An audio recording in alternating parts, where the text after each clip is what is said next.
Ladies and gentlemen, welcome back to the workshop. It is fantastic as ever to have you here. We're working on a cavalry saber. This is part 10. We've been putting a huge amount of work into this thing. We started out trying to make our own steel. We ended up having to abandon that and go to a known material. We've made this beautiful blade, and what Will has been working on is crafting and carving wax, which we're eventually going to make an investment of and pour in brass. We're going to get back to that in just a second, but first I want to thank today's sponsor, which is Audible. It's an audiobook platform that I absolutely love.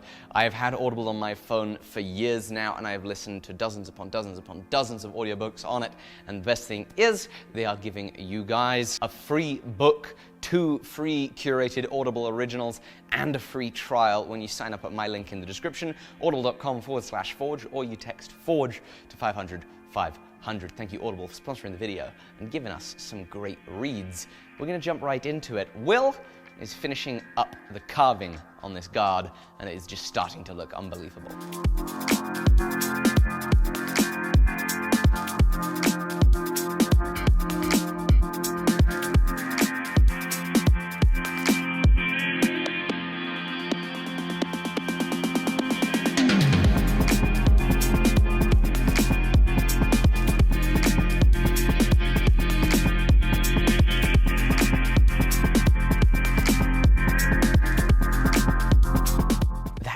Is looking just unbelievable. Will has only just started working with the wax carving. We're talking like a couple of weeks ago was the first bit of wax carving he did, and to turn that out, I mean, it's just phenomenal. It's beautiful, beautiful lines in it, some great design.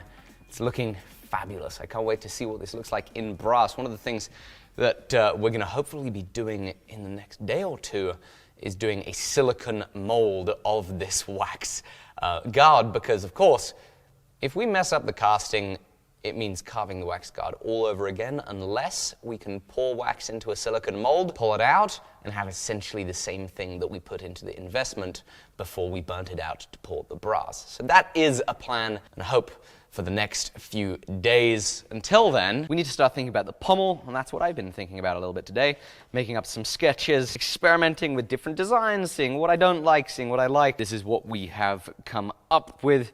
We've got measurements on it, we've got a design, we've got something to work to, which is very exciting. It's nice to know where we are going, and this needs to be carved from wax, which is going to be one of Will's next steps since he has been getting so good with the wax work. You'll notice in here, we have these little cuts in here. We're going to flute this just like the fluting that we are planning on doing on the handle itself. That was a great idea that Will came up with after he was looking at some of my ideas for some cuts that we'd make, some potentially engraved cuts that kind of look similar to coining. And it's just going to have a beautiful mirroring of the other kind of lines that we have on the rest of the piece. It's going to be very exciting. This is one more wax piece to make for us to cast in brass. Now, what I am going to crack on with is thinking about some of the ornamentation that we're going to be putting on this, specifically gemstones. We think that this would be only fitting, considering the move from the UK to here in the USA. We're able to incorporate some American colors in this piece: red, white, and blue. We're in Montana, which means that for the blue, we can get Montana sapphires, as the gemstone garnets, which are red, were very historically, they were used historically in the Civil War era. Several examples that we saw of the cavalry sabers, the dress sabers, had garnets on them. And then, of course, the white, we're going to use diamonds because diamonds are just awesome and they're super masculine and cool. So that means I need to practice some gemstone setting. I'm actually going to be taking a stone setting course soon, which I'm super excited about. The course isn't for a little while, so today I'm gonna have to jump on in, experimenting with a few setting styles, just getting some practice under the microscope, getting a feel for it. I have a book that I've been reading on it. This book, Diamond Setting. Now the setting that I want to experiment with now is channel setting. This is what I want to mess with. General idea is you have a channel. You put your diamonds inside that channel, you close the channel on the diamonds. First thing that we're going to need to do is I'm going to need to make myself a little practice plate out of this. This is a piece of brass. We're going to cut it up. We're going to mark it out with some scribing calipers. And we're going to use this thing for the first time. I've never used one of these things. Look at that. It's on a foot switch. There we go. peel this off. That's shiny. And we're gonna set it in the vise. Let's talk about the stones we're gonna use. I'm not gonna be practicing with diamonds. I'm gonna practice with these. Now these are cubic zirconia. And the amazing thing about cubic zirconia is optically, they are just gorgeous. I mean, they're practically like diamonds. It's ridiculous how close it is. You know, I never really understood the whole gemstone thing until I started seeing them for the first time. This stuff is insane. Look at that thing. It's just, it shines so much. It's so shiny. Anyway, we're not gonna use diamonds. We're gonna use cubic zirconia because they are very inexpensive for how they look. And actually, what's really cool, this cubic zirconia is made by Swarovski, and since I think they also do diamonds to kind of protect the industry, they actually write Swarovski zirconia on there. If you have a look at the end of the scriber, it's written on this tiny little CZ. Anyway, we're here for some gem setting, so we're gonna get to it.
So I have 3 setting examples. This has been a good little education, and it's going to help when we come to designing how we're going to be putting the gemstones on this piece.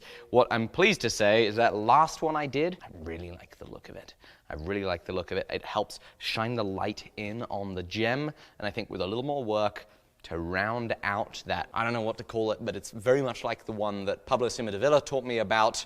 Make sure you check out his YouTube channel, back when I was making the Viking sword. I'm excited about that. So while I've been cracking on with this stuff, Will has been working on the pommel. He is getting just phenomenal at this wax work, and so here is him making that.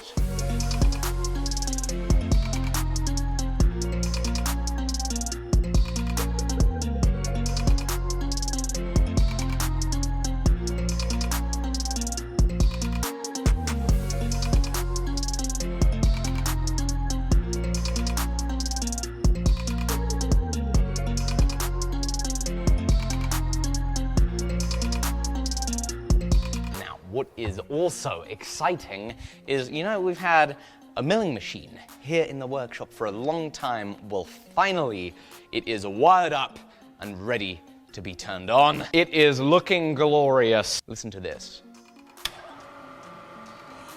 Oh, yes! My last milling machine, my last Bridgeport, didn't sound like this at all. This top head area, the spindle area, it made a huge racket to the point that really you kind of needed hearing protection when you were by it. Right now, I am at 1300 RPM. Even when we crank this thing all the way up 2000, 2600, 3000 RPM, this thing is quieter than my last milling machine. This is exciting. What's also exciting, we got this very nice DRO. Obviously, last milling machine had a DRO. Well, this isn't a DRO. What am I talking about? We have a very nice power feed. This is the DRO, and might I say, how do I turn it on? Ah, there's an on button. This is a very nice DRO. The last DRO I had was this make too, so hopefully it's pretty similar to use. This has a more glossy looking screen. There's a manual for it in the snack cupboard. Oh, there's a manual in the snack cupboard? This is the best thing about this. We have a snack cupboard, which means that I've got grapes right next to me while I'm working. Tortilla chips too. My last milling machine didn't have that. But of course, I don't have a vise on here yet. So that's something I need to do. When they shipped it, it has this really thick oil on it, so I'm gonna get rid of that. So I'm gonna put some degreaser down. It really needs it a little bit everywhere. They went a little overboard on the grease. Can't hurt, saves it from rusting.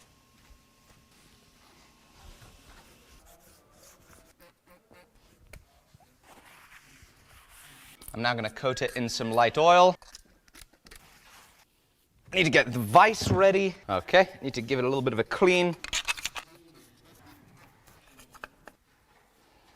There we go. Gonna quickly give the vise a stone.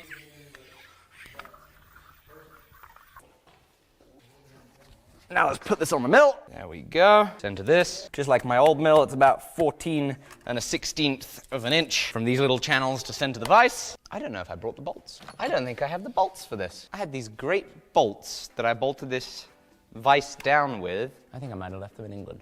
I think we're gonna have to make the bolts for this. Okie doke.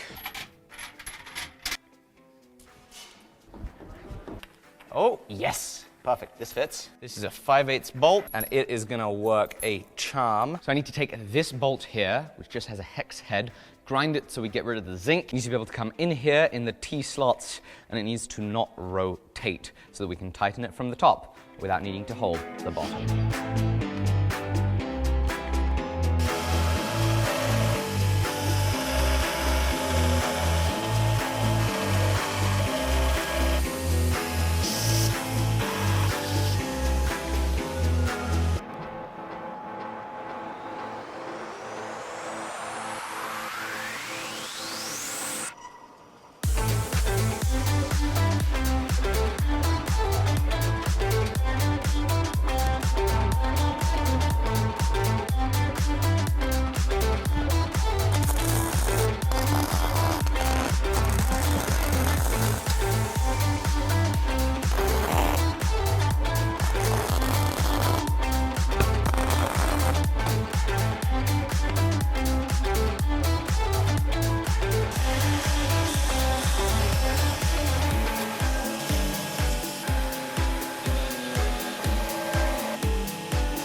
There we go. It fits. This one goes in here. It fits.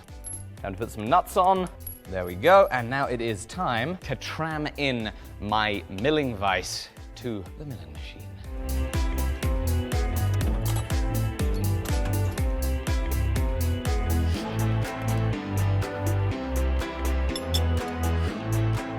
I'm tapping the vise until the DTI won't move anymore. It's still raising because the vise is still tilted this way. It's starting to slow down. I'm going to power feed back to the starting point. You only want to do it from one direction. Okay, we're pretty close. We're like 5 thou away. So we're within half a thou of being trammed. Can you see this? You see we're extremely close to being trammed. This is a 0.01 millimeter indicator. So we're at less than half a thou. Pretty dang good. Absolutely. But we've got to be careful because as we tighten this, we can be moving it. So you want to watch the indicator as you tighten it. It is now ready to mill things. There we go. It's pretty mill-sighting. You'd say the ship has come into port. I just can't handle all these puns, Alec. You know what, Will? I'm just going to take your lead, and we are going to end out this video. I think we should table this discussion for now. Frankly, I'm just going to take your advice. Audible is the online audiobook platform that I absolutely love.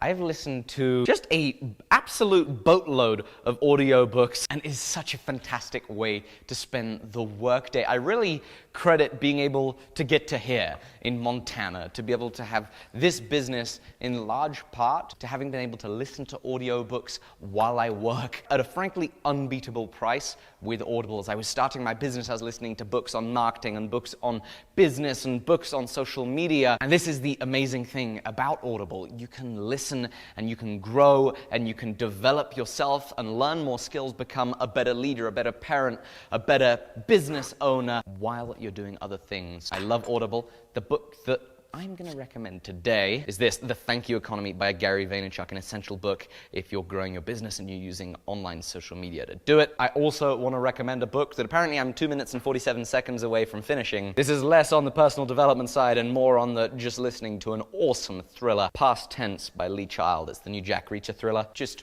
an absolute nail-biter.